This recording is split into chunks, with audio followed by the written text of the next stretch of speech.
ठाकुर की लीला बड़ी अद्भुत है।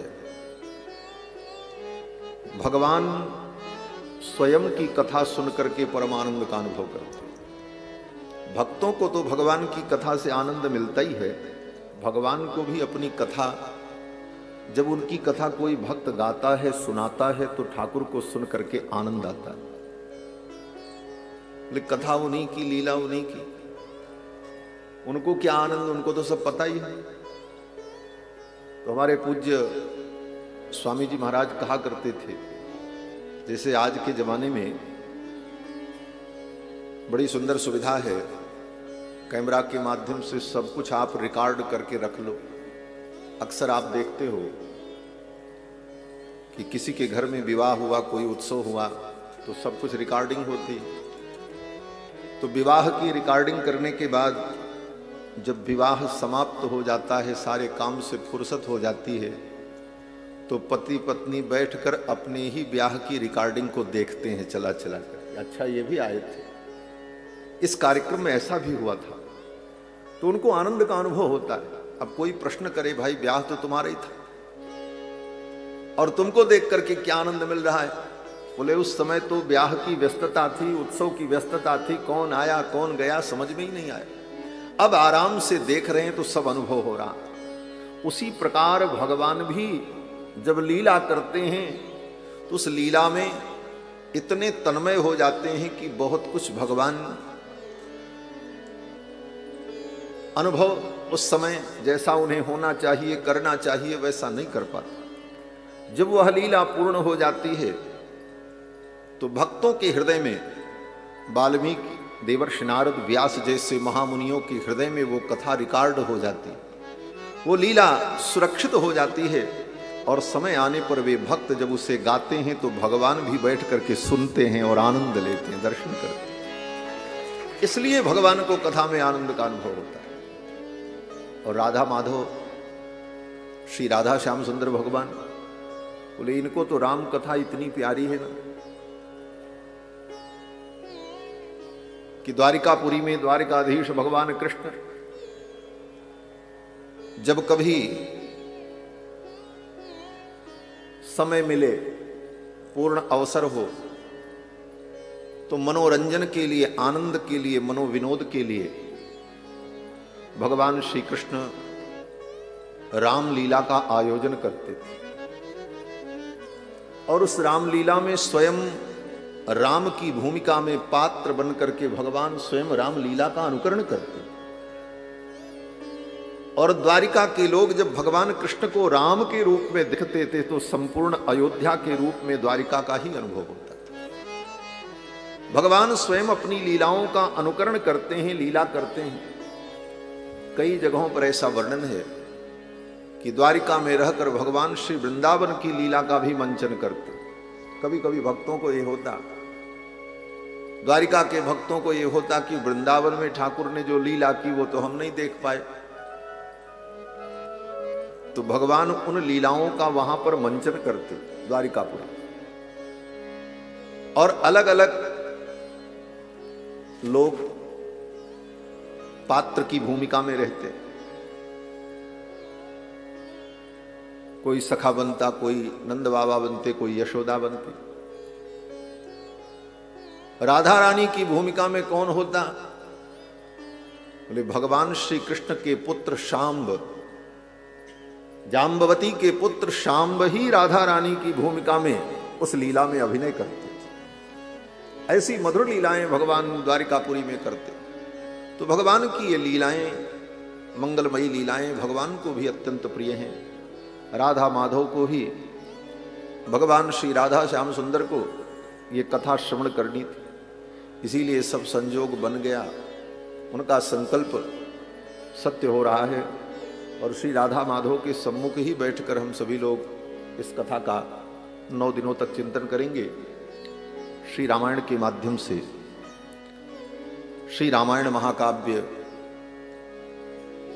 भारतीय संस्कृति का अनुपम और अनूठा अद्भुत ग्रंथ है, जिस ग्रंथ में संपूर्ण सनातन धर्म के सिद्धांत संग्रहित हैं और सनातन धर्म के सिद्धांत के साथ साथ वैष्णवता का सिद्धांत, वैष्णव भक्ति का सिद्धांत, जीव ब्रह्म के भेद का सिद्धांत, अर्थ पंचक का ज्ञान, तत्वत्रय का ज्ञान, यह जो वैष्णव भक्ति में, उपासना में मूलभूत बातें हैं, इन सारे विषयों का सूक्ष्म रूप से, विस्तार रूप से श्रीमद् वाल्मीकि रामायण में महर्षि वाल्मीकि ने निरूपण किया है। यह ग्रंथ वेदावतार है। वेद भगवान ही रामायण के रूप में अवतरित हुए। वेद वेद्ये परे पुंसि जाते दशरथात्मजे, वेद प्राचेद सादासीत साक्षात रामायणात्मना। वेद वेद्य भगवान, भगवान का एक नाम है वेद वेद्य, जिनको वेदों के द्वारा ही जाना जा सकता है। वेद वेद्य का अर्थ अगर किया जाए तो आप मान लो दुनिया के सभी मानवों के लिए संदेश है। भगवान को, परमात्म तत्व को न आप कुरान से जान सकते हैं, न बाइबल से जान सकते हैं, न किसी विद्वान की वाणी से जान सकते हैं, न उस परमात्मा को अपनी बुद्धि से जान सकते हैं, न किसी यंत्र के द्वारा, न तंत्र के द्वारा। परमात्मा के वास्तविक स्वरूप का ज्ञान अगर हो सकता है तो केवल वेद के द्वारा। यह सिद्धांत वेद वेद्य, भगवान वेद वेद्य है और वेद के द्वारा ही भगवान को पाया जा सकता है। भगवान जब भी आएंगे आपके दृष्टि पटल पर, अपने इन आंखों से कभी भी आप भगवान को देख पाएंगे, दृष्टि पटल पर ठाकुर आएंगे, तो वेद ही साधन बनेगा। इसीलिए शास्त्रों में वर्णन है, भगवान जब आते हैं तो कैसे आते हैं, बोले गरुण पर बैठ करके आते हैं। वैनतेयम समारोह्य, वैनतेय विनीतानंदन गरुण के पीठ पर विराजमान होकर भगवान आते हैं। और विनीतानंदन वैनतेय कौन है? तो शास्त्र कहता है वैनतेय गरुण जी महाराज वेद स्वरूप है, वेदात्मा है। निखिल वेद नीडाधिरूढ़, निखिल वेद नीडाधिरूढ़ श्री वैनतेय गरुण जो है, उन्हीं की पीठ पर भगवान बैठते, भक्तों को दर्शन होता है। इसीलिए भगवान का नाम गरुणध्वज। तो वेद के द्वारा ही भगवान का दर्शन होता है और वेदों के द्वारा ही भगवत तत्व को हम जान पाते। और आज मुझे बड़ी प्रसन्नता हुई यहां आकर, कि मैं इसलिए नहीं कह रहा हूं कि एक ये व्यवहार होता है जहां जाओ वहां की बातें अच्छे से कहनी चाहिए, ऐसा मतलब नहीं है। यथार्थ में मंदिर में मैं दर्शन करने गया भगवान का, तो भगवान के साथ साथ वेद भगवान भी विराजमान हैं और उनका भी नित्य पूजन होता है। ऐसे वेद भगवान ग्रंथ रूप में बहुत जगहों पर विराजमान हैं। अनेक मंदिरों में, मठों में वेद भगवान विराजमान रहते हैं। उन पर पुष्प चढ़ाया जाता है, प्रणाम होता है, परिक्रमा होती, आरती हो जाती। इतना तक तो होता है, सर्वत्र हमने देखा। लेकिन यहां पर जो हमने विशेषता देखी, जैसे भगवान का मंदिर वैसे स्वतंत्र वेद भगवान का भी मंदिर, और सिंहासन आरूढ़ वेद भगवान, और प्रतिदिन जैसे भगवान की अष्टयाम सेवा, षोडशोपचार सेवा होती है, उसी प्रकार वेद भगवान का भी अर्घपाद्याचमन पुष्प धूप दीप नैवेद्य तांबूल पूग फलादि से पूजन, और जैसे भगवान को भोग समर्पण वैसे वेद भगवान को भोग समर्पण, और जैसे भगवान को शयन उसी प्रकार वेद भगवान के शयन की सैया। इस प्रकार की भावना से वेद भगवान का समर्चन मैंने यहीं पर देखा पहले। ये बड़ी अद्भुत बात है, प्रेरणा के लिए। और वेद के साथ साथ आगम का भी, निगमागम। देखो, आगम का अर्थ भी वेद होता है और निगम का अर्थ भी वेद होता है। लेकिन जब अकेले निगम कहा जाए तो उसका अर्थ वेद, और अकेले आगम कहा जाए तो उसका अर्थ वेद, लेकिन निगमागम दोनों शब्द एक साथ कहे जाएं तब निगम का अर्थ वेद होता है और आगम का अर्थ पुराणादि ग्रंथ होते हैं। ऐसा शिष्टाचार है। तो आगम ग्रंथों का भी स्वतंत्र रूप से मंदिर बनाकर श्रीमद् भगवत गीता, श्रीमद् भागवत महापुराण और रामायण जी का पूजन, नित्य प्रति भोग राग और आगम भगवान का, निगम भगवान का शयन विधान, यह हमारे आपके लिए प्रेरणा का स्रोत। ये ग्रंथ ही हमारे आधारभूत हैं, जिसके कारण हमारी सनातन संस्कृति आज भी सुरक्षित और संवर्धित है। और इसके पूजन का यही तात्पर्य है कि केवल ग्रंथ का हम पूजन ही न करें। ये जो पूजन करते हैं तो ठीक है, लेकिन इस पूजन के साथ साथ इस पूज्य स्वरूप को हम अपने हृदय में विराजमान करें। वेद, रामायण, गीता, भागवत को हम हृदयंगम करें, इसका स्वाध्याय भी करें। तो वेद भगवान, जिन वेदों के द्वारा भगवान का परमात्म तत्व का बोध प्राप्त होता है, उन्हीं वेदों का अवतार श्री रामायण है। ये रामायण वेदावतार है। वेद वेद्ये परे पुंस जाते दशरथात्मजे। वेद वेद्य भगवान जब दशरथ नंदन बन गए अयोध्या में, तो वेदों ने विचार किया कि भगवान ने जब अवतार ले लिया तो मैं भी अवतार ले लूं। वेद भगवान का अवतार हो गया। किस रूप में? रामायण के रूप। और भगवान का अवतार श्री राम के रूप। और एक बड़ी अद्भुत बात, भगवान एक है, दो नहीं है। हां, भगवान के अन्य विषयों पर तो विवाद है। भगवान निर्गुण है कि सगुण है, इसका विवाद आज भी चल रहा है। अनंत काल से चल रहा है, अनंत काल तक चलेगा, खत्म नहीं होगा। अपने अपने मत को लोग मानते रहेंगे और उसका मंडन और दूसरे पक्ष का खंडन ये चलता रहेगा। भगवान और जीव में भेद है कि अभेद है, ये भी चलता रहेगा। कुछ लोग कहते हैं जीव और भगवान में कोई अंतर नहीं है, ब्रह्म ही जीव है, ब्रह्म ही जीव भाव को प्राप्त हो गया अज्ञान और अविद्या के कारण। नहीं तो जीव तो ब्रह्म ही है। तत्त्वमसि अयमात्मा ब्रह्म प्रज्ञानमानंदम ब्रह्म। और हमारे वैष्णवाचार्य भागवत गण कहते हैं ऐसा कदापि नहीं हो सकता, जीव कभी ब्रह्म हो ही नहीं सकता। गोस्वामी तुलसीदास जी कहते हैं जीव की ईश समान, जीव कभी ईश के समान नहीं हो सकता। माया बस परिच्छिन्न जड़ जीव की ईश समान। जीव तो सदा भगवान का दास है, ये कभी ब्रह्म होता ही नहीं। दास भूता स्वतः सर्वे ह्यात्मन परमात्मन। ये सभी जीव परमात्मा के दास भूत हैं। लेकिन यह भी बात चलती रहेगी, ये कभी निर्णय नहीं हो पाएगा। अपने अपने मत को हम सभी लोग अपने अपने ढंग से अनुभव करते रहे, लेकिन भगवान एक हैं, इसमें किसी को विरोध नहीं। इस बात को सभी मानते हैं। और केवल हम सनातनी ही नहीं, अन्य मतावलंबी जो दुनिया में है, जो लोग ईश्वर को किसी भी रूप में मानते हैं, वो भी कहते हैं ईश्वर तो एक ही है। तो ईश्वर के एकत्व में कोई संदेह नहीं। ईश्वर तो एक है, एकमेवाद्वितीयम। श्रुति कहती है एकमेव, भगवान एक है, अद्वितीयम, अद्वितीय है, उनका कोई विकल्प नहीं। लेकिन ऐसे भगवान जो एक थे, वो अयोध्या में चार हो गए। चार रूपों में भगवान प्रकट हुए।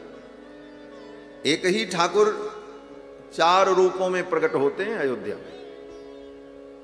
महर्षि वाल्मीकि कहते हैं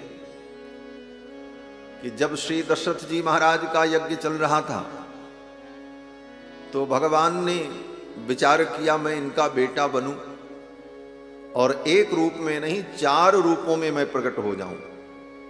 पितरम रोचयामास तदा दशरथम नृपम। श्री दशरथ जी को पिता बनाने की भगवान ने रुचि प्रकट की। इनको मैं अपना पिता बना लूं। जगत पिता ने श्री दशरथ जी को पिता बनाने की रुचि प्रकट की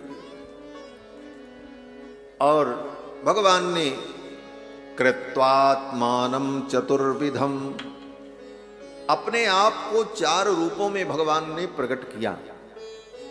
कृत्वात्मानं चतुर्विधम, 4 रूपों में भगवान अयोध्या में प्रकट हुए। ये तो भगवान की लीला है, भगवान अपने को जितने रूपों में प्रकट कर ले। कन्हैया भी कम नहीं है, कम मत समझना। अयोध्या में भगवान जब 4 रूपों में प्रकट हुए त्रेता युग में, तो द्वापर युग में भगवान श्री कृष्ण जब अयोध्या गए,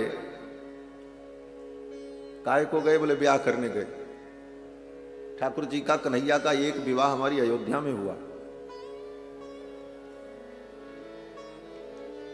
6ठा विवाह भगवान का अयोध्या में हुआ, महाराज नग्नजित की बेटी नागनजिती के साथ। बहुत से लोग कहते हैं नहीं नहीं, वो कौशल जो भागवत में है वो कौशल का मतलब दक्षिण कौशल। लेकिन बहुत से रसिक विद्वान और बहुत से टीकाकार विद्वानों ने अयोध्या ही अर्थ किया है, और यही अर्थ मुझे भी प्यारा लगता है। ठाकुर जी का अयोध्या में ब्याह हो तो क्या आपत्ति है भाई, अच्छी बात है, ठाकुर जी का घर है। कन्हैया का एक ब्याह अयोध्या में हुआ, 7वां ब्याह और 6ठा ब्याह नागनजिती के साथ।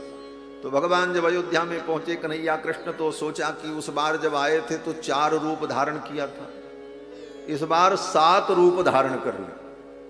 और जब महाराज नग्नजित ने कहा कि इन 7 साणों की नाक में जो नकेल लगा देगा उसके साथ मैं अपनी बेटी सत्या का विवाह करूंगा, तो भगवान कृष्ण ने 7 रूप धारण कर लिया। आत्मानं सप्तधा कृत्वा, वेद व्यास जी कहते हैं, आत्मानं सप्तधा कृत्वा, 7 रूपों में प्रकट होकर के भगवान श्री कृष्ण ने उन 7 साणों को उनकी नाक में डोरी लगाई और श्री सत्या जी को, नागनजिती को प्राप्त किया।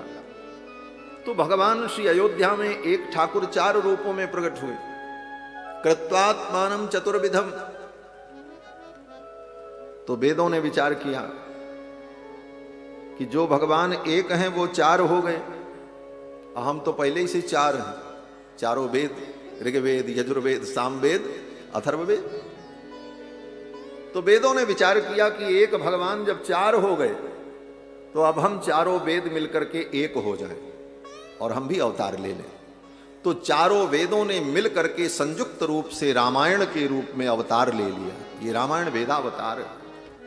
वेद वेद्ये परे पुंसी जाते दशरथात्मजे, वेद प्राचेदसादासीत् साक्षात् रामायणात्मना।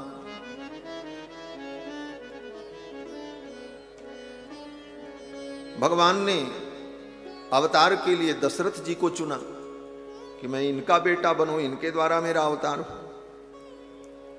तो वेदों ने विचार किया, प्रचेता के पुत्र जो वाल्मीकि हैं उनके द्वारा मेरा अवतार हो, मैं वाल्मीकि को निमित्त बनाऊं। और ब्रह्मा जी के ही अंशभूत वाल्मीकि जी, ये वाल्मीकि जी कौन है? बोले ब्रह्मा के ही अवतार है, इसीलिए इनका नाम आदि कवि है। व्यास आदि कविवर्ज बखानी, काग भुसुंड गरुण के ही की आरती श्री रामायण जी की। आदि कवि है। और आदि कवि को ही वेद व्यास जी भागवत के प्रथम श्लोक में ब्रह्मा कहते हैं। तेने ब्रह्म हृदय आदि कवये मुह्यन्ति यत्सूरयः। आदि कवये, आदि कवि ब्रह्मा को भगवान ने समस्त वेदों का ज्ञान अपने संकल्प मात्र से प्रदान किया। तो संपूर्ण वेद ज्ञान आदि कवि को, ब्रह्मा को भगवान के द्वारा प्राप्त है।